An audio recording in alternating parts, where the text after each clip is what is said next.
Hello, I'm Doris Hamilton, the manager of the Hemp Program at the Kentucky Department of Agriculture. I want to thank the UK Extension Hemp Specialist for including me on today's program. As my part of this educational series, I'll be covering the rules and regulations of the hemp licensing program. Basically, the things you need to do to operate legally as a hemp grower. That's what I'm covering. There are lots of rules and reports when it comes to growing hemp. First, I'd like to introduce you to the full hemp team here at KDA. From left to right in this picture, there's Edmund, Andrew, me, Shelby, and Kim. If you have questions about the hemp program, please don't depend on a friend or a neighbor to guide you in the right direction. The regulations are constantly changing, so consult the regulations on our website or ask us. We're here to help. Now, in addition to us, the full-time staff, we also have a crew of inspectors in the fall that will be coming out to collect hemp samples for the THC testing. We're fortunate here in Kentucky to have an agriculture commissioner who fully supports the hemp industry. Here's a recent message from Commissioner Quarles about the current state of the hemp industry, taken from a letter to license holders. He writes, Kentucky's hemp industry is still maturing. If you're just entering the industry or agriculture generally, you should make sure you don't invest more money than you can afford to lose. In farming, no crop is a sure thing, and our experience last year showed that the nation's hemp industry is still facing crippling federal regulatory and supply chain growing pains. Kentucky farmers and agribusinesses continue to lead the effort, and hemp is becoming a larger part of Kentucky's ag economy. I also want to point out that Commissioner Quarles has been a tireless advocate for the hemp industry with national leaders. He has worked closely with the USDA in the development of federal hemp program rules. He has written letters to the FDA and actually met with them as recently as February of this year to discuss a common sense path forward for CBD marketing. He works with the leaders of the Bankers Association for favorable lending policies. He is also in regular communication with Senators McConnell and Paul, as well as our entire federal delegation. Commissioner Quarles and the entire KDA team continues to go to bat for Kentucky hemp. Here's a little background on the hemp program. This is a chart found on our website that we add to each year just to show some basic stats of the program. The first year of the program was in 2014. We planted about 33 acres that year. From there, the interest and the acres produced have increased dramatically. And the types of hemp have shifted from primarily grain and fiber to what is now 92% of the crop being harvested for CBD purposes. Will that shift reverse course and include more grain and fiber in the years to come? Only time will tell, and consumer demand and supply chain development will drive that shift if it happens. Now, taking a look at the acres produced. In 2015, we had over 900 acres planted. Then after 3 years of steady expansion, we saw an explosion in the acres, up to 26,500 acres that was planted last year. The excitement was off the charts. This explosion in production in 2019 was seen across the entire United States, and it flooded the market. Some national estimates say there was 8 times more hemp produced than was needed last year. With overproduction, you see prices plummet. Unfortunately, a lot of 2019 growers are left holding material that they can't sell. In many cases, this hemp was grown under a contract, but the processor canceled or just failed to meet the contract. We've also seen a lot of hemp processors file bankruptcy. So the industry is experiencing a great deal of financial difficulties right now. Please understand that I'm not here to encourage you to plant hemp. Whether or not you plant hemp is entirely up to you, and I want each person to assess their risks very carefully. Hemp licenses are available, and holding a license makes growing hemp legal, but I would never encourage anybody to risk more than they can afford to lose. This is a very high risk industry and the market is very unstable. Keep an eye on our website for the 2020 updates to this table, but we all expect a decline in the numbers this year as this market stabilizes and continues to develop. Rest assured that we at KDA are doing all we can to support the industry, but it is currently struggling.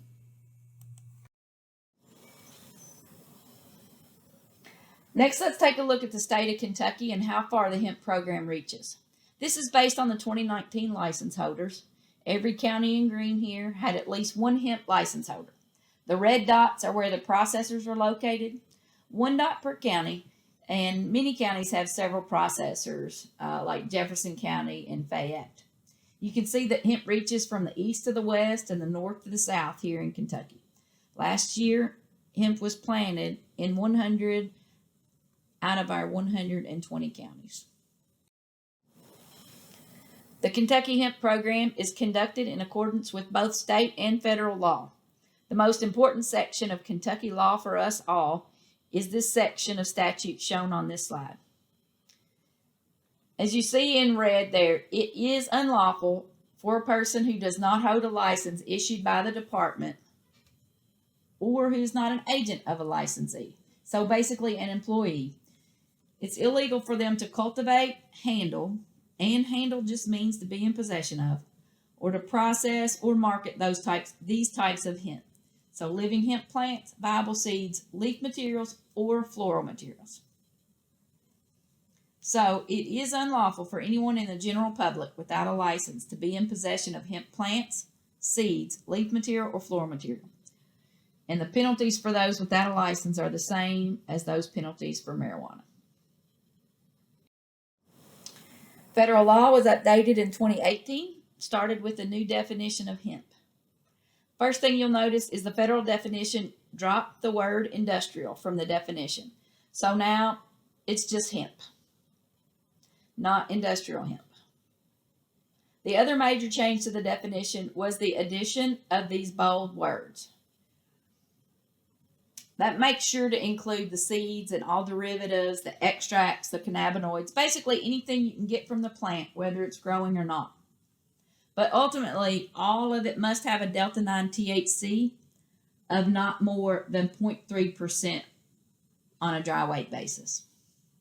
And this means total THC. Other provisions of the federal law make it clear that the measurement of THC must include both forms of the delta-9 THC molecule, the delta-9 THCA and the delta-9 THC in its neutral form. So certificates of analysis will generally refer to this as total THC. So that total THC must be below 0.3% to be legally defined as hemp. In response to the 2018 Farm Bill, the USDA released their interim final rule on October the 31st of 2019.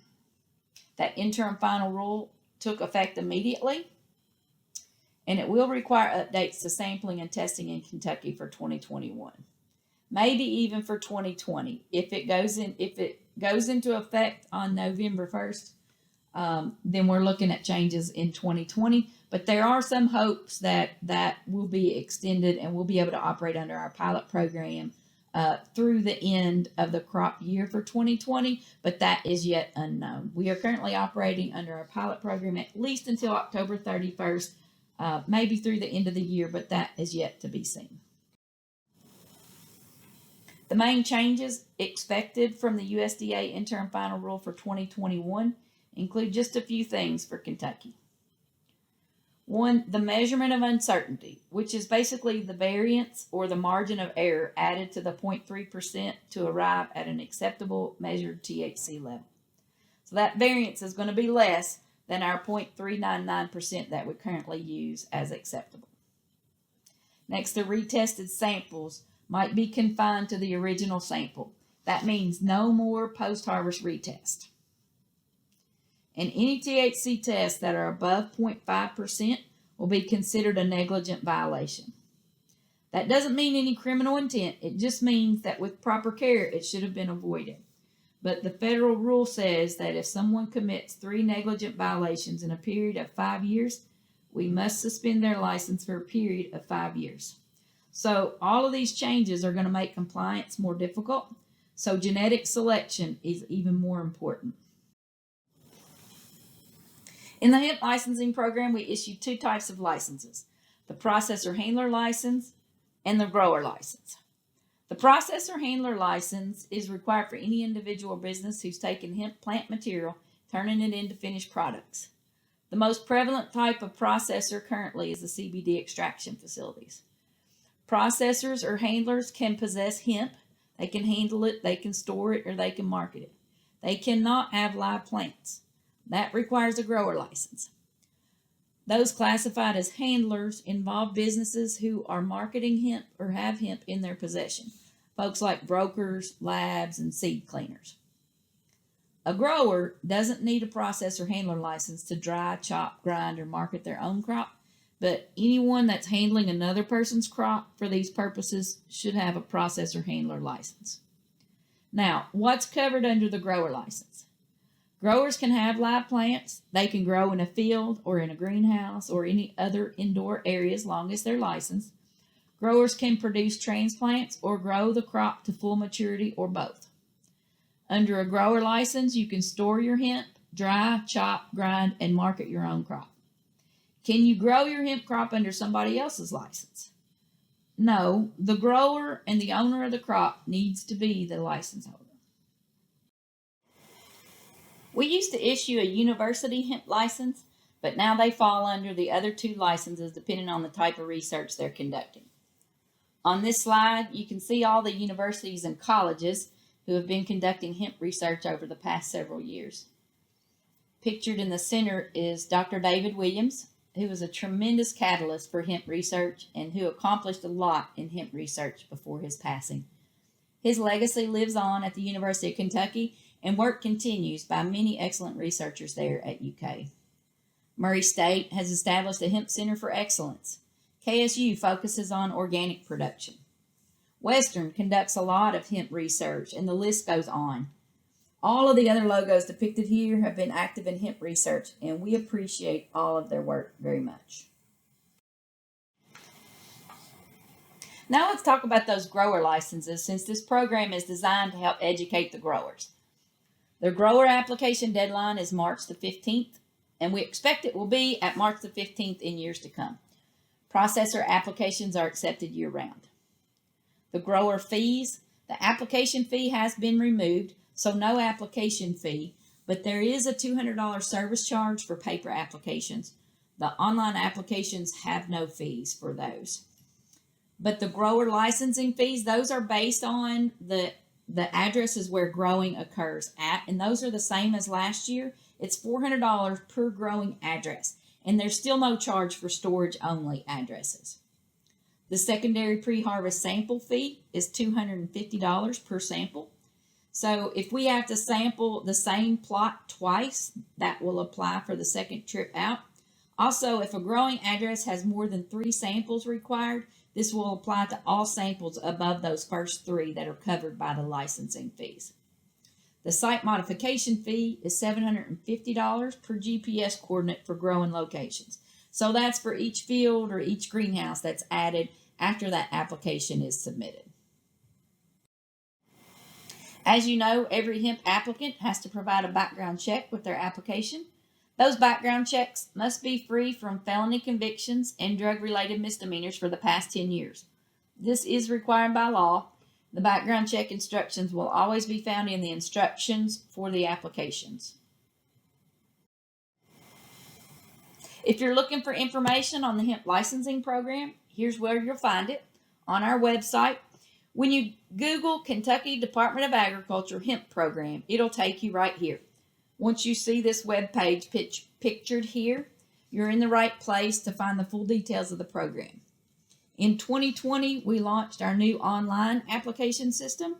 Most of the applicants are now using that online application system where all the reports and notifications are submitted online. Our website's made up of 5 main program pages. The first of which is the overview page. Among other things found on the overview page, you'll find a few helpful lists there. The seed and the transplant providers list is a list of individuals who've offered to make their contact information public for the purpose of selling planting materials. There's also a list of processors and handlers, which provides a way for you to contact companies in Kentucky who may be interested in purchasing hemp. We also publish a list of all license holders by county. This helps people to interact with the local growers for a lot of different reasons. One thing this list is used for frequently is for growers in a specific area to contact one another to discuss any concerns they might have about cross-pollination. Other pages include Hemp and the Law. This page is where you'll find all the federal and state laws and the program regulations. The Applications page is obviously where you'll find the application instructions and the online application portal. The License Holders Forms and Deadlines page is where you'll find all deadlines and forms that you need. Finally, the Restrictions on Sale or Transfer has guidance about the proper transfer of hemp materials and products. We have a couple of new announcements this year for those who are selling seeds or transplants. These aren't new rules, but they are existing rules that we realize may not have been followed in the past. So we're trying to get the word out to the hemp community who may not be familiar with these standard agriculture seed regulations. Any person who's distributing seeds must adhere to the applicable Kentucky seed laws. Go to the UK Division of Regulatory Services Seed Program website for details on that program and how to get a seed distributor permit. Here again is a set of regulations that we'd like to bring to your attention. Any producer intending to sell transplants of any kind, including hemp, need to have a Class A nursery license from the Kentucky Office of the State Entomologist. You can visit their website seen here for more details. Now, it's mainly for those that are selling outside the state of Kentucky. Generally, the movement of transplants and live plants within the state of Kentucky does not require that nursery license, but if you're planning to sell live plants outside the state of Kentucky, you should have that nursery license. And this is a national requirement that helps to prevent the spread of insects and plant diseases when live plants move from state to state. I just want to take one more opportunity to urge everyone to proceed with caution. This is a very high-risk industry experiencing some troubling market adjustments. There are no guarantees in hemp. This is a new industry. And on top of that, these are new companies and new production techniques. The prices are not well developed, and some companies have had trouble making payments.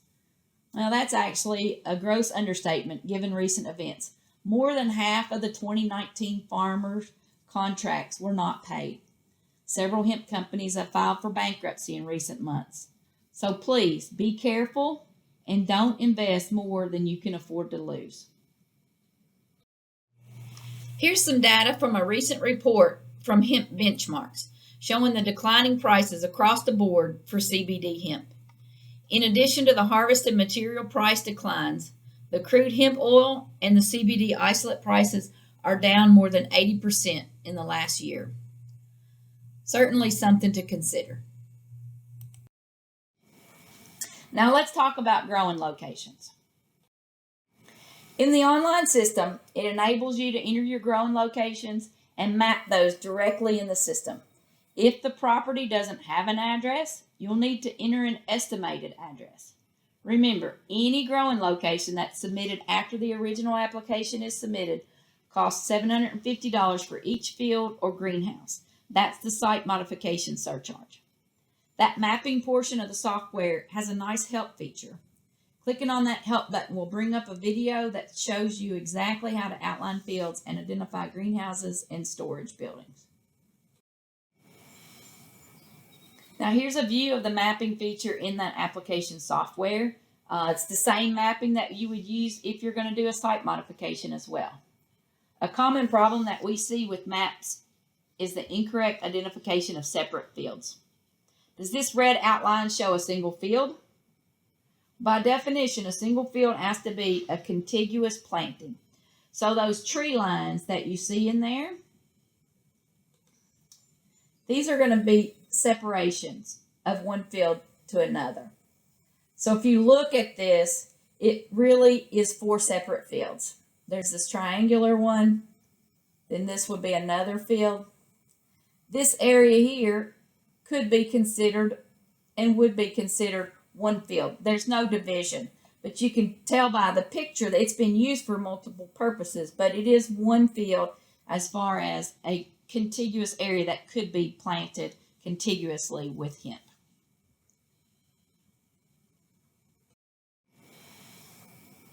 In the hemp regulations, there's a specific section titled Land Use Restrictions. We'll go over all of those so everybody is aware of those rules. Number 1, you can't plant any cannabis that's not hemp. Number 2, you can't grow hemp on any site that's not licensed. So if you have your front field licensed and you have a few extra plants, you can't go plant those in the back field because the back field isn't licensed. If you need to add more fields to your license later, we can do that with what's called the site modification, but it does cost $750 per field or per greenhouse. So just keep that in mind. Next, you can't grow hemp in or adjacent to any structure used for residential purposes. So no hemp growing in your house, your garage, or your yard. It must be grown in an agricultural field or building. Number 4 just says you also can't handle hemp in or near your house either. We don't strip tobacco in our house, and we aren't going to strip hemp in our house either. The production of hemp in residential areas would mimic criminal activity with marijuana. This is an agricultural crop and should be conducted as such. Hemp has to be physically separated from other crops. You can plant hemp and tomatoes in the same field, but plant the hemp on one side and the tomatoes on the other side. Don't mix them. Number 6, you have to plant at least 1,000 plants in each growing site. And number 7, each outdoor planting or field must be at least 1/4 of an acre. These restrictions are common sense practices to legitimize hemp as an agricultural crop. You can imagine how much trouble it would be to distinguish the difference between a hemp crop and illegal marijuana from a helicopter if hemp is planted as a few plants in the middle of a cornfield. A few more land use restrictions. Number 8, hemp can't be grown in a field that is located within 1,000 feet of a school or public recreation area. There is an exception for high school ag departments if they meet all the requirements. Number 9, an applicant cannot include property on their hemp license unless they own it or have complete control of it. So you need to own the land or have a written lease or rental agreement to use that land. We've seen a lot of disputes about hemp being grown on locations where there was only a verbal agreement, so please get those lease agreements in writing. Next, a license holder can't use property that is owned by, leased from, or was previously submitted on an application by someone who's ineligible or who was terminated from the program for one of these 2 reasons: a criminal record or failure to comply with an order from the department.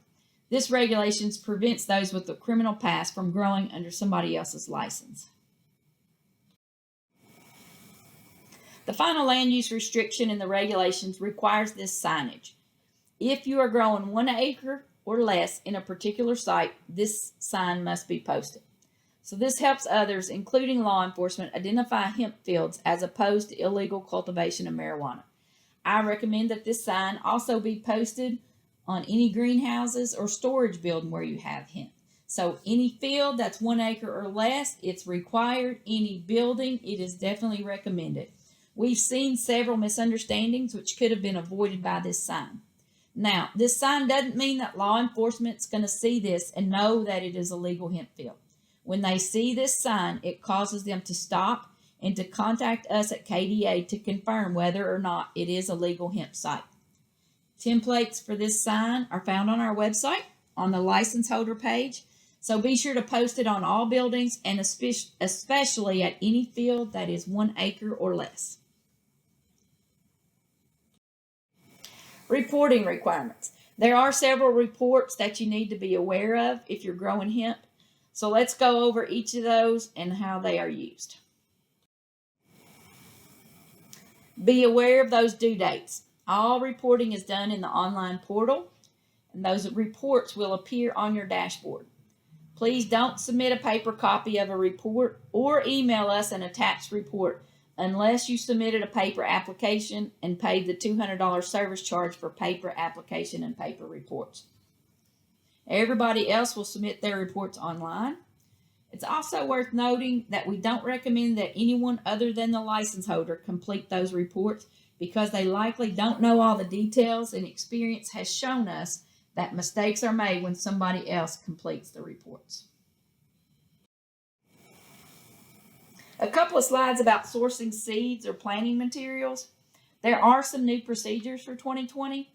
First, check to see if the variety or strain is on the department's Summary of Varieties list. And that's available on our website.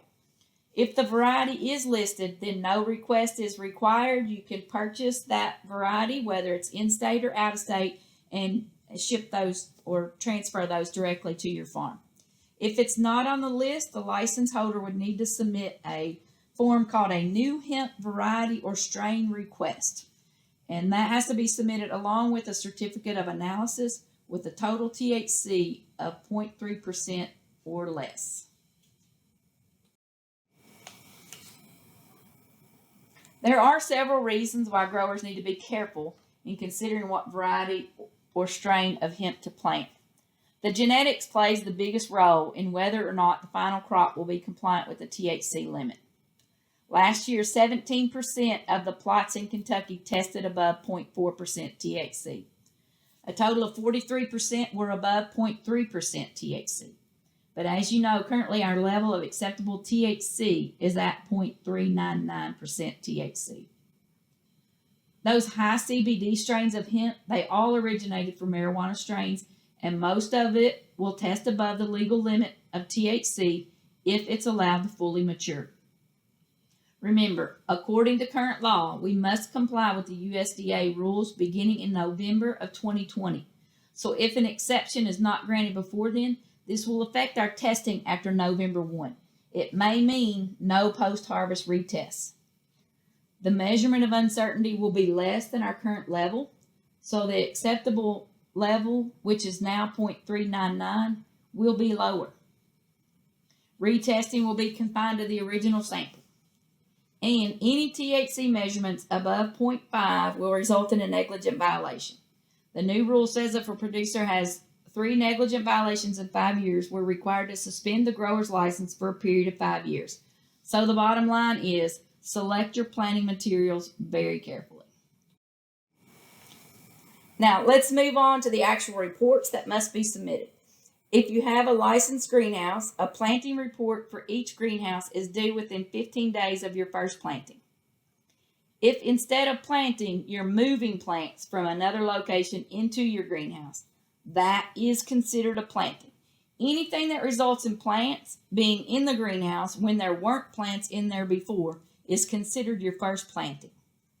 Greenhouse or indoor planting reports are also due quarterly at the end of March, June, September, and December. Field planting reports, those reports are due within 15 days of each planting. You have to report the different varieties or strains separately because they'll be designated as different lots for testing. We'll have to test the different varieties separately and the different fields separately. You are required to report every licensed field, whether it was planted or not. Unplanted fields require that you indicate no planting, and those reports for fields not planted are due by July the 31st.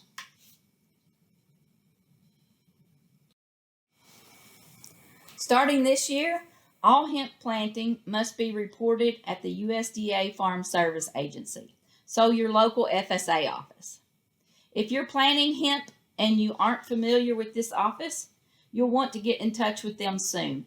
New farmers will need to ensure that they have the proper records on file to report crop acreages on the land where they're planting.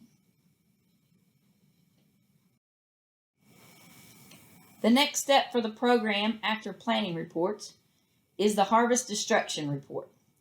These reports are also submitted online in the licensing portal.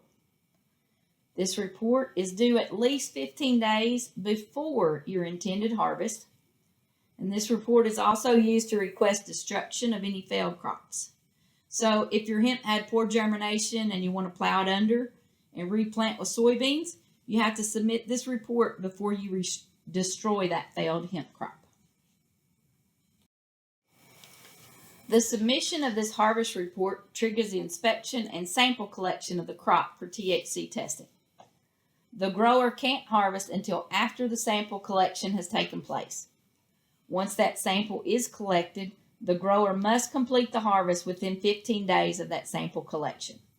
So don't wait for your test results to come back. Once we take that sample, go ahead and start harvesting because you have to be finished within 15 days. After harvest, that harvested material cannot be commingled, transported beyond the processor, or outside the Commonwealth. Nor can it be transferred or sold until that material is released by KDA as the result of a compliant test result. Most materials are stored on site until the test results come back. So each different lot of hemp that was sampled separately must remain separate until cleared for sale by KDA with the compliant THC test.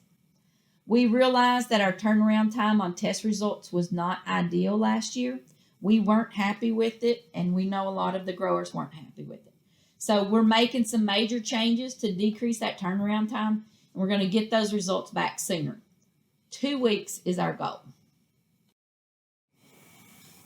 I have a few more important details to share with you about the sampling and the THC testing. 100% of the plots intended for harvest are inspected and sampled prior to harvest by KDA inspectors. New for 2020, the licensing fee of $400 per address covers only the first 3 tests required at any address. All additional samples above 3 required at a licensed address will require a secondary pre-harvest sample fee of $250 per sample. So please consider that when you're making your plans for planting. If you plant 5 lots, which is a contiguous planting of the same variety or strain, at any address, those first 3 samples are included, but the grower will be required to pay $500 for the 2 additional required samples. Remember, 0.3% total THC is the legal limit set by law. In 2020, KDA will allow for a measurement of variance of 0.099, so pre-harvest test results up to 0.399 will be considered compliant. This basically just builds in that variance that exists but at the lab when it comes to testing. That means that hemp lots with the pre-harvest test result below or equal to 0.399 are allowed to market. Any materials above 0.3 total THC should not leave the Kentucky program. Different jurisdictions are going to have different levels of variance. What happens if a pre-harvest hemp crop sample comes back above 0.399% THC? Harvested hemp material with a lot testing between 0.4 and 0.99 THC is eligible for a post-harvest retest at a cost of $250 this year, if the retest is done prior to the implementation of the USDA rule, which might be on November 1st of this year. 2020 is the final year for the research pilot program and the last year that we might be able to be allowed to offer a post-harvest retest. The USDA rule does not allow this. And again, the USDA rule is currently scheduled to take effect on November the 1st. Hemp lots that test at or above 1% are required destroyed immediately without options for a retest. Last year, about 1% of the crop acres tested above 1% THC and were ordered destroyed. With the post-harvest retest, materials from lots with post-harvest retest at or above 0.4 must also be destroyed. Last year, almost 10% of the post-harvest tests were at or above the 0.4% THC limit. Restrictions on sale or transfer. It's our last topic for the day. These transfer requirements are guidelines to help license holders understand what's legal to sell or transfer and to whom. The in-program materials are basically anything that requires a license to possess in Kentucky. Live plants, seeds, and anything with leaf or floral material. These materials can move to or from only license holders in Kentucky, and be sure to verify those licenses. These items may be transferred to other hemp programs in other states, but at your own risk. It is the license holder's responsibility to know the laws in another state if you're shipping to another state. If the items are legal to be possessed by the public in another state, they can be sold in that other state, but it's critical that you know the laws in that jurisdiction where the material is going. You have to have the hemp licenses with the shipment. And that paperwork must document the legal origin and the legal destination for the hemp. Shipping a Ziploc bag of hemp flower to an apartment in Kansas is not a legal transfer.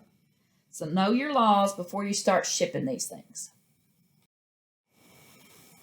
The items listed in the out-of-program materials table are basically things that do not have live plants, viable seeds, or anything with leaf or floral material.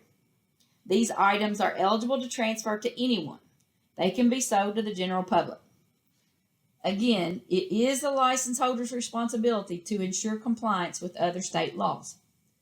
All food products and all products must meet the regulations of other pertinent authorities such as the Food Safety, FDA, and any others.